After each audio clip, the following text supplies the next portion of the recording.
Jesus. Amém. Amém. Podem sentar, queridos.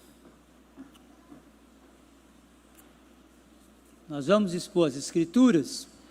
Quero convidar você que está aqui no santuário, você que nos acompanha por nossas redes sociais, a abrir a palavra de Deus no primeiro livro dos Reis, capítulo 2.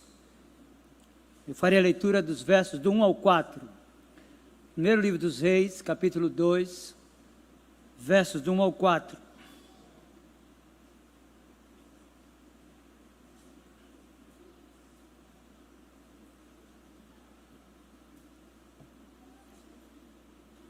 Mesmo assentados, eu os convido a acompanhar a leitura dessa porção da palavra de Deus.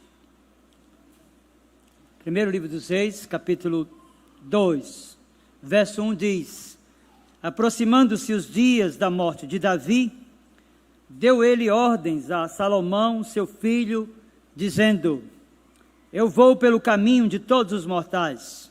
Coragem, pois, de ser homem. Guarda os preceitos do Senhor, teu Deus, para andares nos seus caminhos, para guardares os seus estatutos, e os seus mandamentos, e os seus juízos, e os seus testemunhos, como está escrito na lei de Moisés, para que prosperes em tudo quanto fizeres, e por onde quer que fores, para que o Senhor confirme a palavra que falou de mim, dizendo: se teus filhos guardarem o seu caminho, para andarem perante a minha face fielmente, de todo o seu coração, de toda a sua alma, nunca te faltará sucessor ao trono de Israel. Quero convidá-los mais uma vez, que curve a fronte para orarmos, suplicando a Deus que nos prepare para ouvir a sua voz por meio da palavra. Meu Senhor, nós nos aproximamos mais uma vez de Ti. Somos ovelhas do Teu redil, povo do Teu pastoreio. Fomos comprados por alto preço, pelo sangue bendito do Teu Filho Jesus Cristo, derramado no Calvário, para nos purificar, nos santificar e firmar os nossos passos nos Seus caminhos. Meu Senhor, em nome de Jesus, conscientes dessa relação de pertencimento, como filhos que fomos adotados na Tua família por meio de Jesus Cristo, Teu bendito e único Filho, nós te pedimos agora que alimente-nos com a palavra da graça, que dos céus envie o maná, o pão que sacia toda a fome, para que sejamos alimentados, fortalecidos, estimulados à busca do conhecimento e do aperfeiçoamento do nosso ser e do nosso caráter. Promove a glória de Cristo, a proporção que o texto bíblico seja lido e exposto, que Teu Espírito Santo, a terceira pessoa da Trindade, faça a obra que nenhum homem pode fazer, e convença aqueles que não Te pertencem do pecado, da justiça e do juízo. E faça com que aqueles que já têm uma aliança contigo sejam firmados, fortalecidos e confirmados na fé. Promove, pois, a glória de Cristo, Senhor. É a nossa oração e súplica em nome de Jesus. Amém. Meus irmãos queridos, a segunda metade do século XX, de forma especial, entre as décadas de 50 e 70, marcaram definitivamente a história da humanidade, de forma especial o Ocidente cristão. Essas duas décadas, elas fazem diferença, de forma especial porque é a partir desse período da história da humanidade que nós temos o advento do pensamento que é definido como pós-moderno. A ideia da pós-modernidade é diluir aquilo que é concreto. A ideia da pós-modernidade é fazer líquido aquilo que é sólido.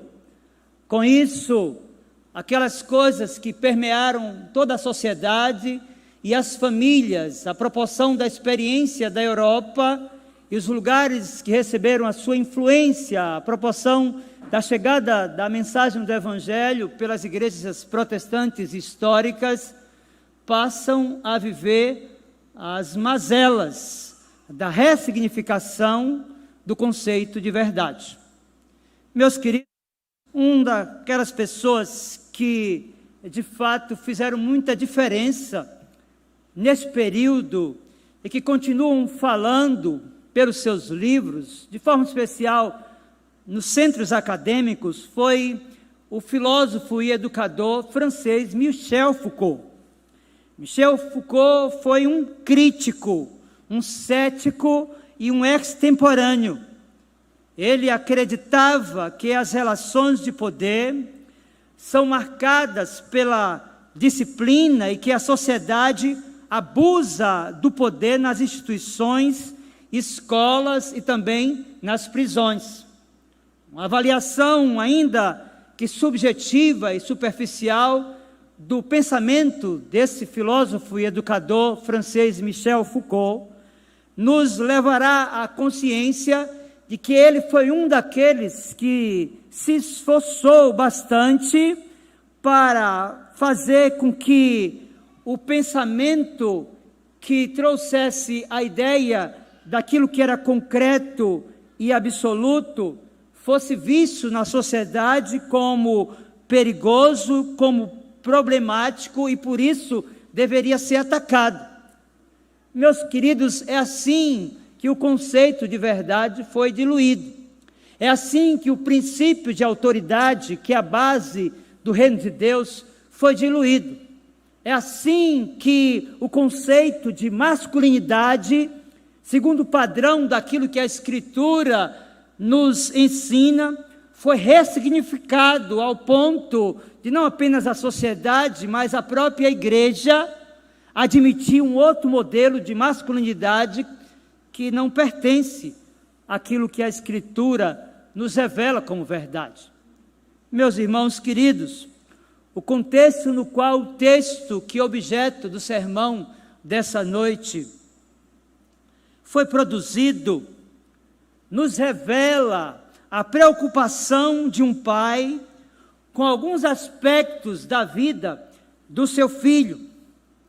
Prestes ao momento de sua morte, nós percebemos pela leitura do texto do livro histórico, no primeiro livro dos Reis, no passado, que Davi chama o seu filho Salomão para lhe dar alguns conselhos. Nós percebemos que os 2 primeiros versos desta unidade textual são reveladores nesse sentido e ratificam essa tese. Percebam versos 1 e 2, primeira seção do texto que é objeto da exposição da mensagem nessa noite, primeiro livro dos Reis, a Escritura nos diz assim: aproximando-se os dias da morte de Davi, deu ele ordens a Salomão, seu filho, dizendo: eu vou pelo caminho de todos os mortais. Coragem, pois, e ser homem. Meus irmãos, inicialmente, utilizando da analogia da Escritura e considerando o registro de Lucas no livro de Atos dos Apóstolos, é necessário compreender que Davi foi um líder que serviu a sua geração. O livro de Atos dos Apóstolos, capítulo 13, verso 36, nos diz assim: porque, na verdade, tendo Davi servido a sua própria geração, conforme o desígnio de Deus, adormeceu, foi para junto de seus pais e viu corrupção. Contudo, Davi também foi alguém preocupado com a geração futura, com os futuros homens da nação de Israel, especialmente os da sua casa, e Salomão é um deles. Ele é o seu filho querido, que herdaria o trono de Israel. Percebam comigo que os 2 primeiros versos desta passagem revelam 2 conselhos de um pai piedoso e preocupado com o futuro do seu filho. O primeiro conselho que Davi dá para Salomão é que ele tivesse coragem. E o contexto histórico e político do registro textual no passado vai nos mostrar que a função pública enquanto rei de Israel legou a Davi um sem número de desafetos, legou a Davi um sem número de inimigos, alguns ocultos, outros, contudo, declarados. Davi, enquanto um pai piedoso, preocupado com a masculinidade do seu filho, sabia que Salomão herdaria não apenas o ativo deixado por seu pai, todo o patrimônio que nós podemos definir como material e como imaterial, mas juntamente com ele todo o passivo de relacionamentos e desafetos comuns a quem serve em uma função política e que é conduzido à alta cúpula do poder, onde os interesses e as motivações são geralmente muito heterogêneas. Davi tem consciência de que há um ativo que será entregue a seu filho, mas ele tem preocupação também com os passivos gerados na sua função enquanto monarca e político de uma nação. Meus irmãos, é verdade também que durante seu longo reinado de 40 anos, Davi havia unificado a nação, Davi havia derrotado seus inimigos, ele havia organizado com sucesso os assuntos do reino e realizado preparativos bem adequados para a construção do templo. Tudo isso faz com que Salomão tenha um ativo, mas há uma preocupação no coração daquele rei piedoso acerca do passivo gerado por aquele período em que ele foi rei em Israel.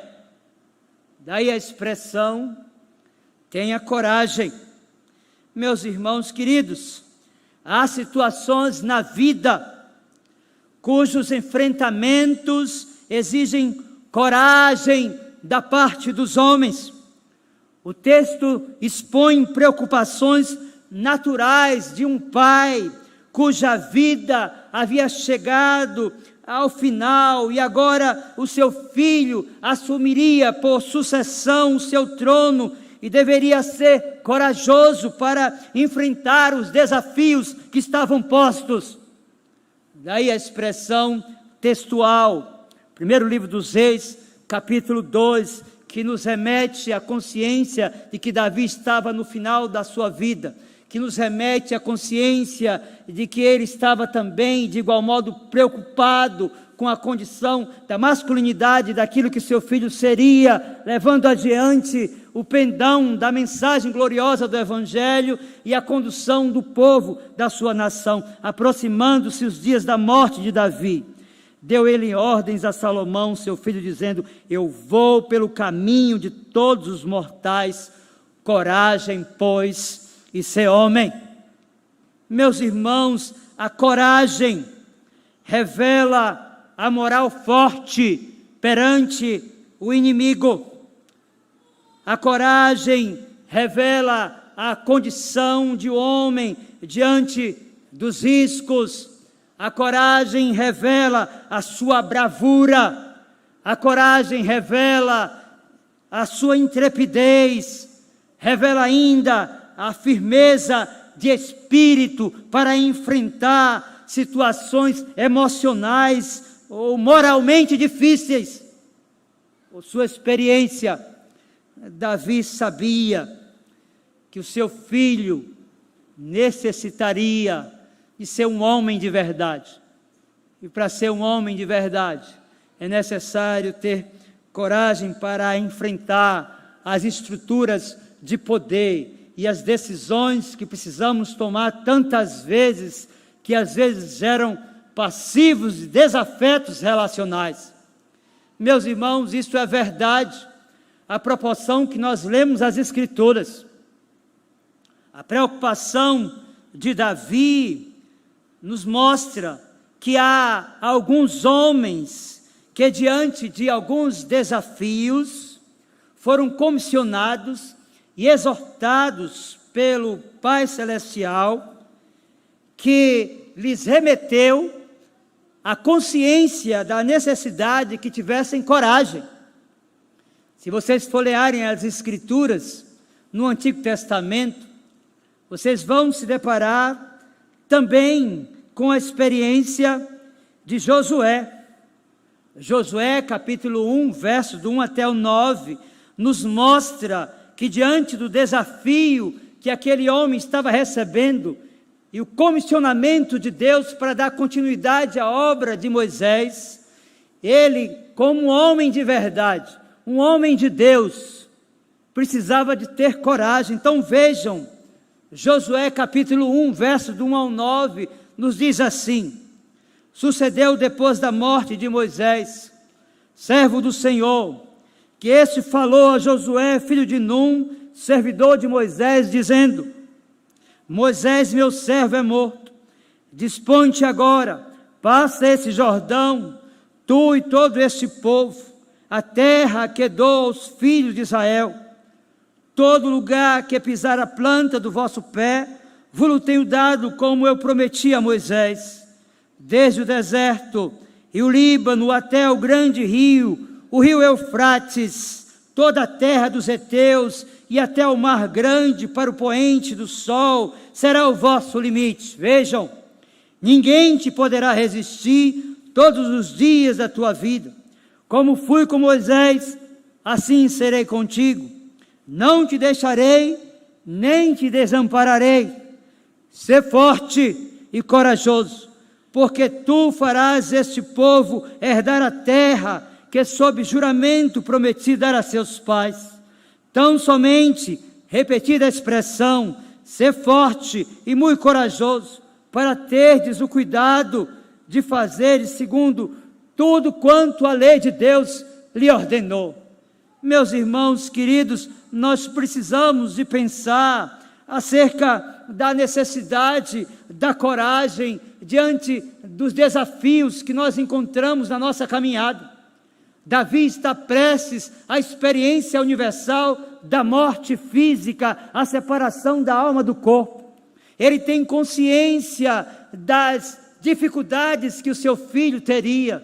Ele sabe que ele não poderia mais ouvir a sua voz e os seus conselhos. Então ele o chama para próximo, e bem pertinho daquele momento em que ele vai partir para a eternidade, ele diz: tenha coragem, Davi.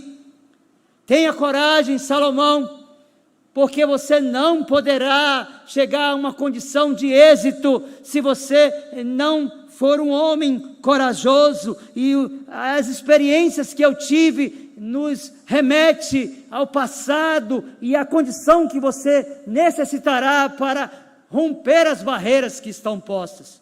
Meus irmãos, de fato, esse é o ensino da Escritura. Nós lemos o livro de Josué, capítulo 1, mas nós folheando o livro da lei, nós vamos perceber também que Moisés recebeu de Deus esse comissionamento.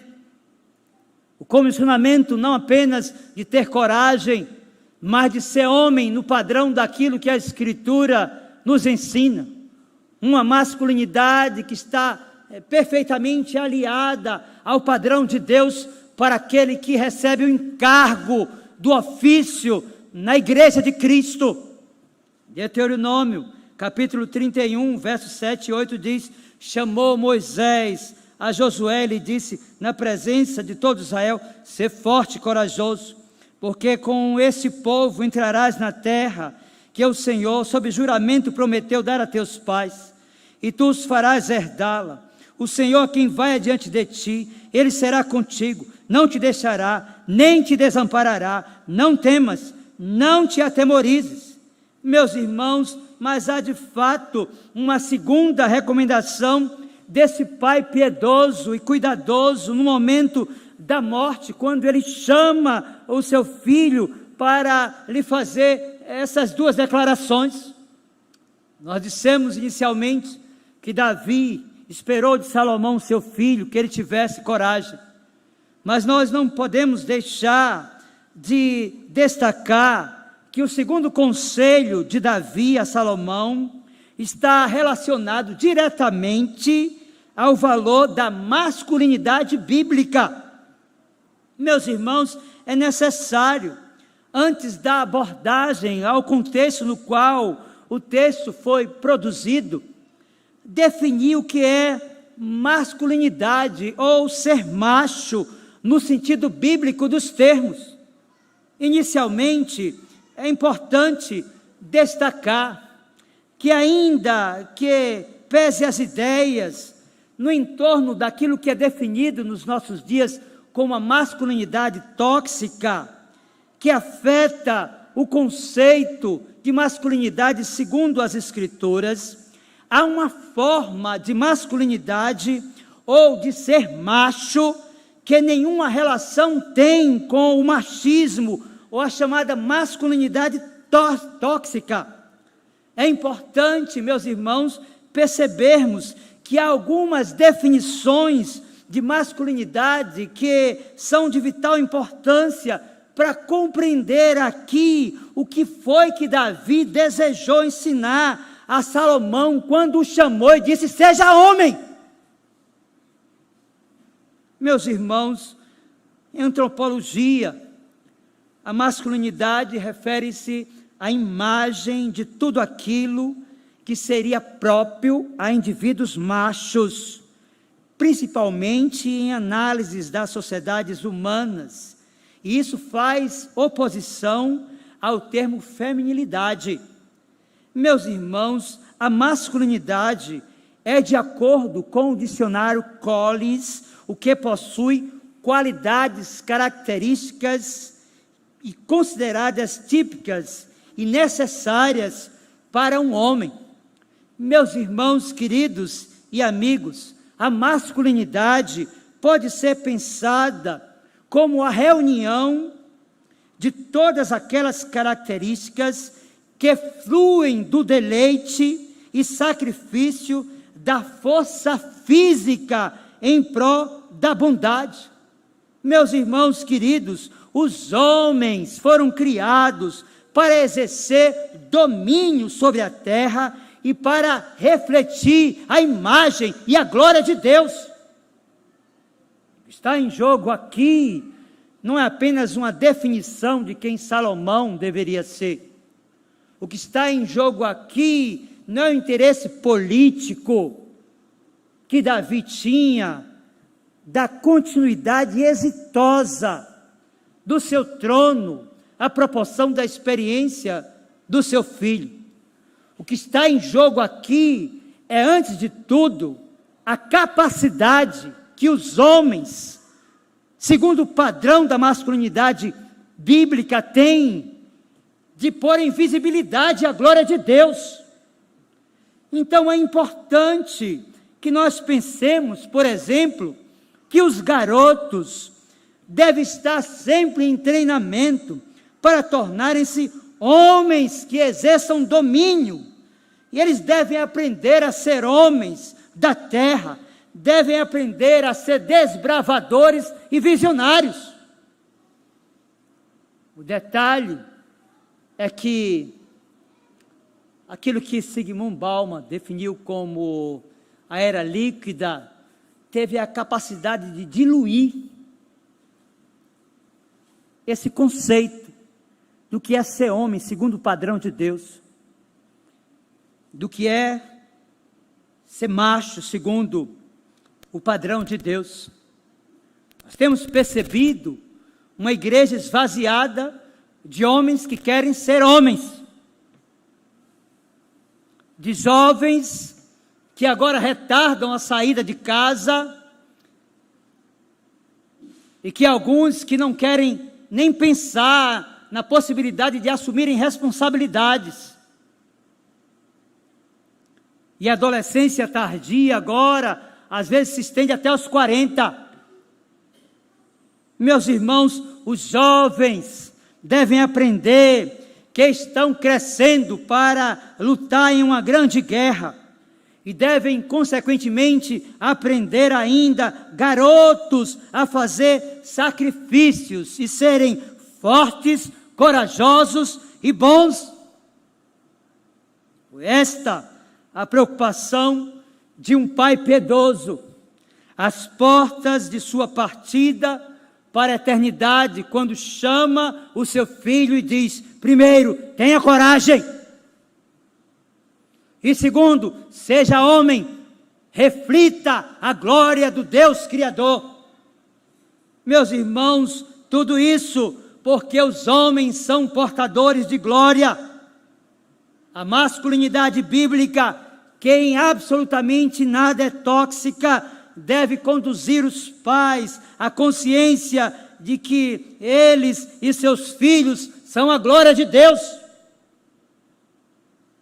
É exatamente isso, o ensino da Escritura. Se você for ler a sua Bíblia, você vai ver Paulo, o apóstolo, falando sobre isso na sua primeira carta.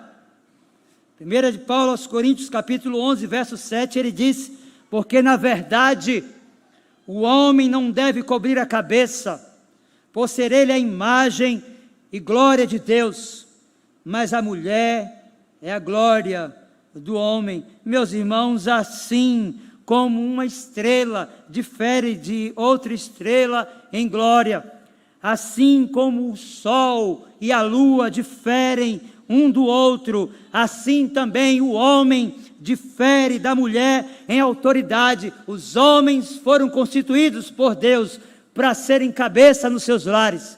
Os homens foram constituídos por Deus para serem sacerdotes nos seus lares.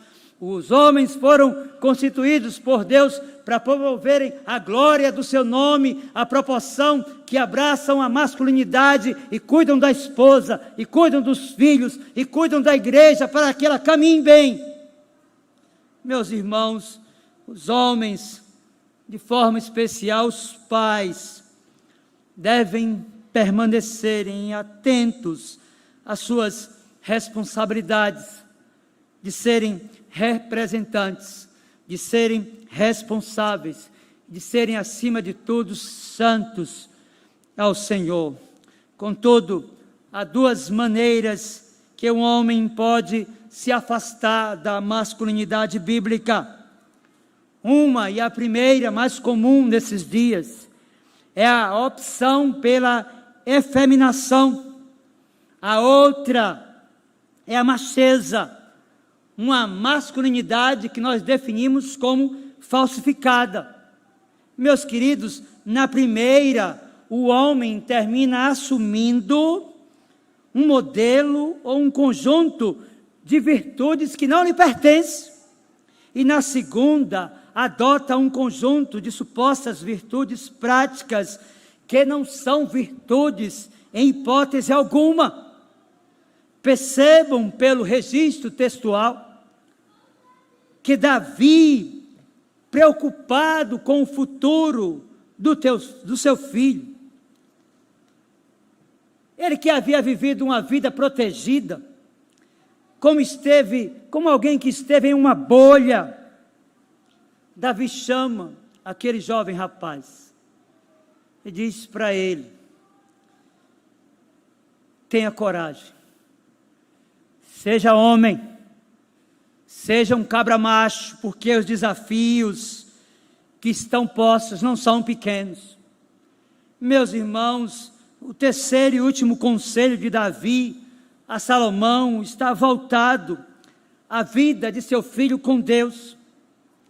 Percebam comigo que após dar para ele esses dois conselhos, de que ele fosse corajoso e homem, à proporção do sentido bíblico, da masculinidade bíblica, agora, nos versos 3 e 4, Davi, nesse terceiro e último conselho, chama o seu filho Salomão para dizer para ele: ponha o Senhor em primeiro lugar em tudo. Veja o quanto isso é claro.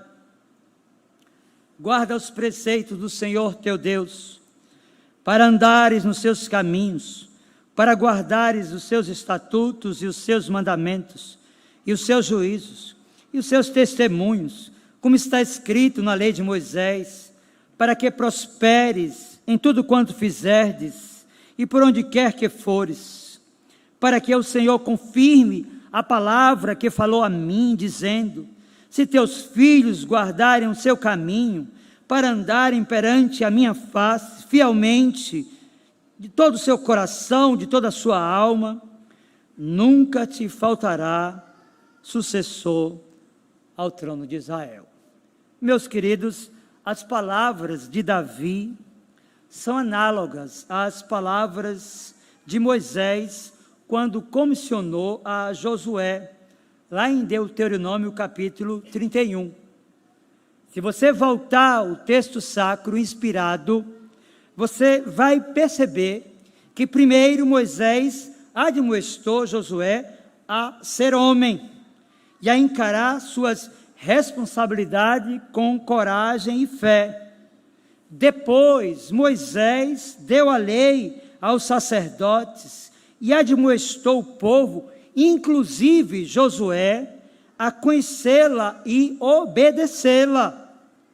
Esperava-se do rei, no período da produção da Escritura, no Antigo Testamento, que ele fosse versado na lei de Deus e na aliança. Isso você pode ver em Deuteronômio capítulo 17, verso 18 ao 20.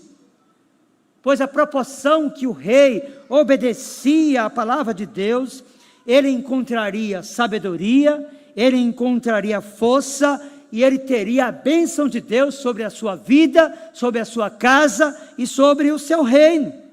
Meus irmãos, é isso mesmo que o texto da Escritura, no livro da lei, em Deuteronômio capítulo 17, a partir do 18 até o 20, nos ensina. Percebam, também, quando se assentar no trono do seu reino, escreverá para si um traslado desta lei num livro, do que está diante dos levitas e sacerdotes, e o terá consigo, e nele lerá todos os dias da sua vida, para que aprenda a temer o Senhor seu Deus, a fim de guardar todas as palavras desta lei e esses estatutos para os cumprir.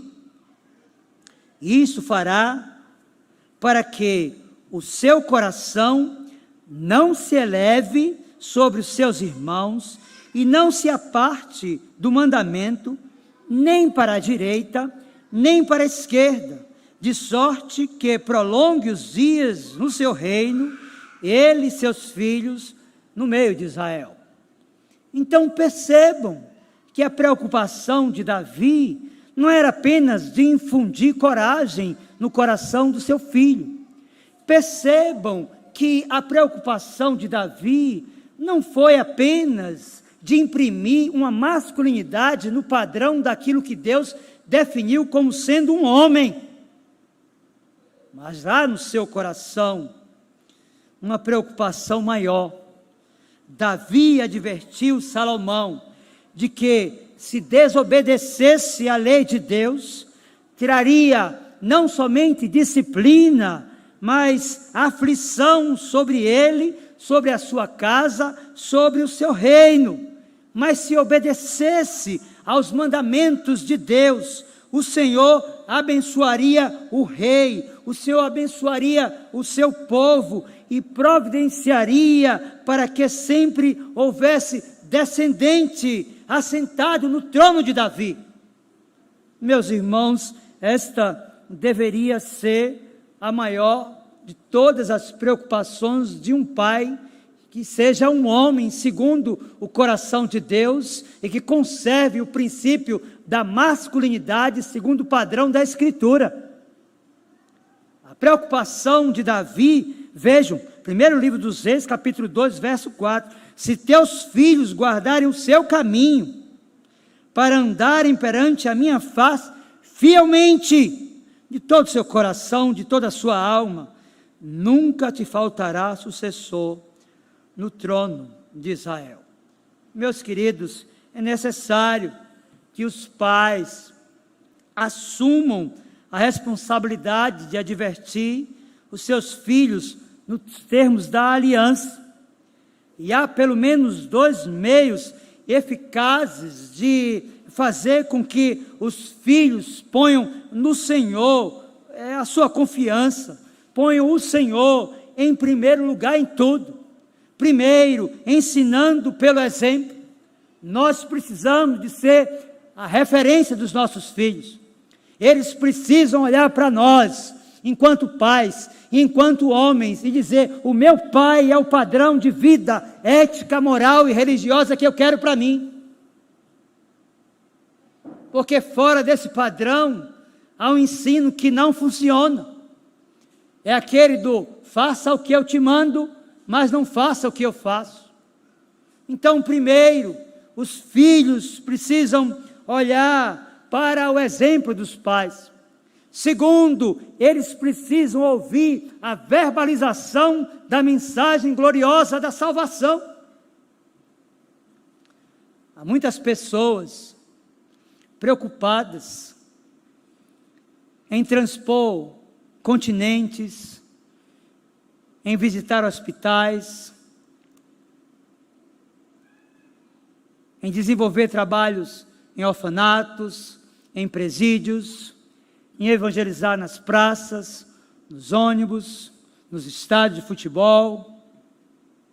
E não há nenhum problema nisso, desde que essas pessoas, de forma especial os homens, estejam a cumprir os seus deveres como referência dos seus filhos em casa. Nós não devemos esquecer que o nosso maior campo missionário é o nosso lar. De igual modo, ele é o lugar mais árido para pregar o Evangelho, porque lá nós somos o que de fato somos. Lá nós somos conhecidos não apenas por aquilo que falamos ou pela forma como nós nos vestimos, mas lá as pessoas conseguem transpor a aparência e o estereótipo que é tantas vezes posto em visibilidade nas instituições, porque lá nós somos enxergados pelo nosso caráter. Então é importante perceber que os pais precisam assumir essa função, não somente de terem coragem para enfrentar as estruturas desse mundo tenebroso, mas de conservarem uma masculinidade segundo o padrão de Deus. E sendo essa masculinidade conservada, certamente haverá ensino aos pequeninos. Meus irmãos, este foi o padrão de excelência dos judeus no passado. A lei de Deus dava aos homens a responsabilidade e a obrigação de ensinar pelo exemplo e pela verbalização aos seus filhos. Deuteronômio, capítulo 6, verso do 5 ao 7 diz: amarás, pois, o Senhor teu Deus de todo o teu coração, de toda a tua alma e de toda a tua força. Essas palavras que hoje te ordeno estarão no teu coração. Vejam agora: tu as inculcarás a teus filhos, e delas falarás assentado em tua casa, e andando pelo caminho, e ao deitar-te, e ao levantar-te. Meus irmãos, os filhos aprendem a temer e a amar a Deus por meio do exemplo dos pais. Se você é pai e não leva a Deus a sério, não seja incoerente, querendo que os seus filhos o levem. Há muitas pessoas celebrando as conquistas dos seus filhos. Gente que entendeu educação como um investimento e não como um passivo orçamentário. E isso é muito positivo, que você possa investir na vida acadêmica do seu filho, dar para ele a melhor escola, dar para ele a melhor condição de acesso aos postos mais altos no ambiente da educação. dá para ele as possibilidades não apenas de uma graduação que lhe abra postos de trabalho, mas que ele possa também caminhar para fazer um mestrado, um doutorado e um pós-doc. Mas eu quero dizer para você nessa noite, que se você for excelente em tudo isso, se seu filho se tornar um pós-doutor, mas se tornar um apóstata, um descrente, um ateu, um agnóstico, eu quero dizer para você que você falhou em tudo. Porque você não conseguiu exercer a masculinidade no padrão daquilo que Deus espera de você. Portanto, a preocupação maior de Davi foi que Salomão, seu filho, pusesse o Senhor em primeiro lugar em tudo. Davi esteve consciente que, pondo o Senhor em primeiro lugar em sua vida, Salomão o imitaria, pondo o Senhor também em primeiro lugar em tudo. Meus irmãos, nós iniciamos a mensagem nessa noite, destacando as décadas de 50 e de 70, com um período em que nós recebemos aquilo que é tão vivido hoje em várias instâncias da sociedade, o chamado pensamento pós-moderno. Falamos da importância para os acadêmicos do pensamento do filósofo e educador Michel Foucault. O seu interesse em diluir aquilo que é concreto e sólido. Eu quero concluir a mensagem nessa noite, à luz do texto que foi exposto, fazendo ainda algumas considerações práticas para a nossa vida. Primeiro, o homem, sendo ele um pai, é o esteio da sua casa. Ele é o cabeça, ele é o guia, ele é o sacerdote, ele é o responsável pela estabilidade da família.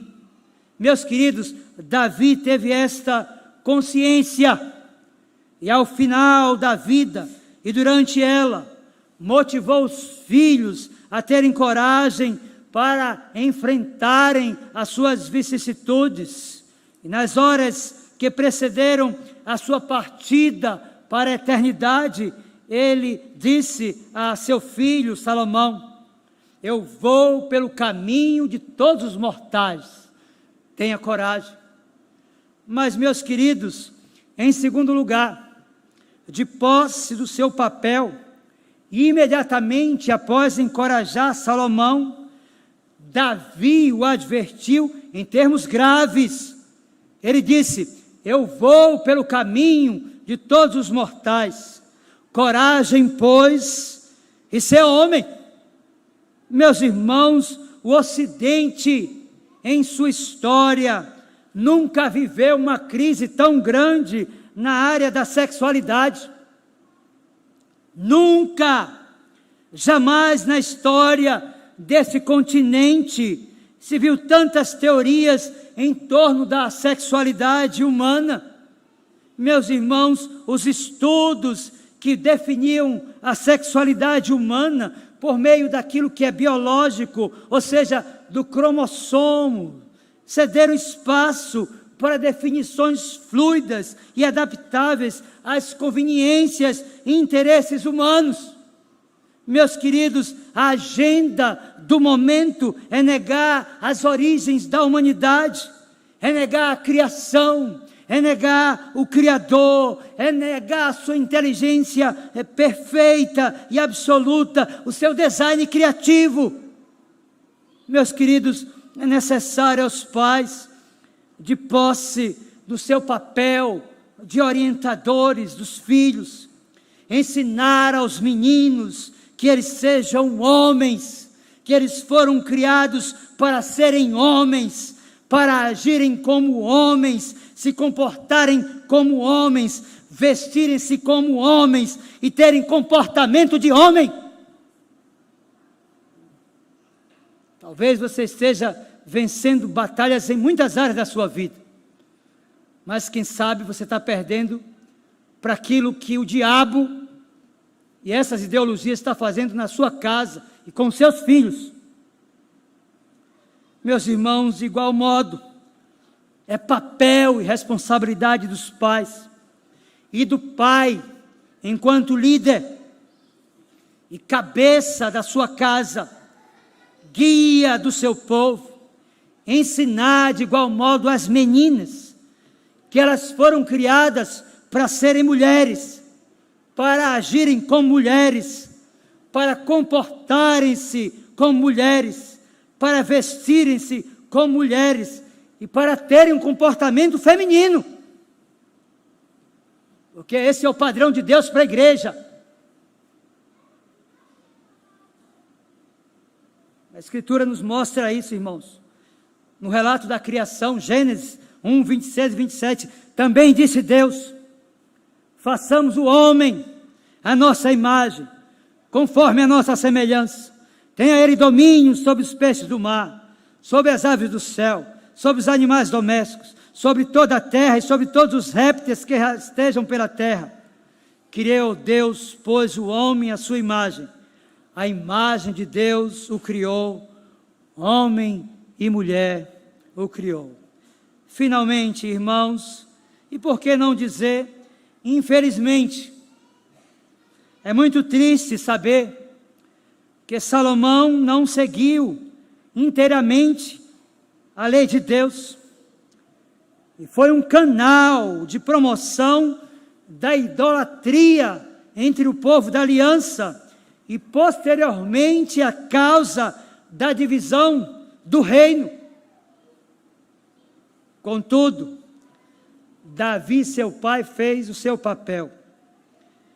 Ensinou a seu filho, primeiro, a ter coragem, segundo, a ser homem, e terceiro, em colocar Deus em primeiro lugar em tudo.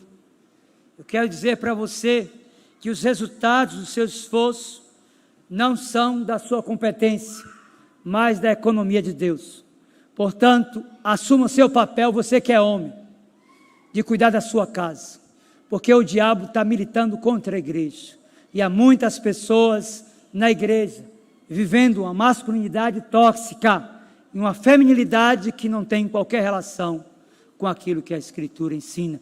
A minha oração e desejo é que Deus o estimule a assumir o seu papel, e aplique a sua palavra ao seu coração.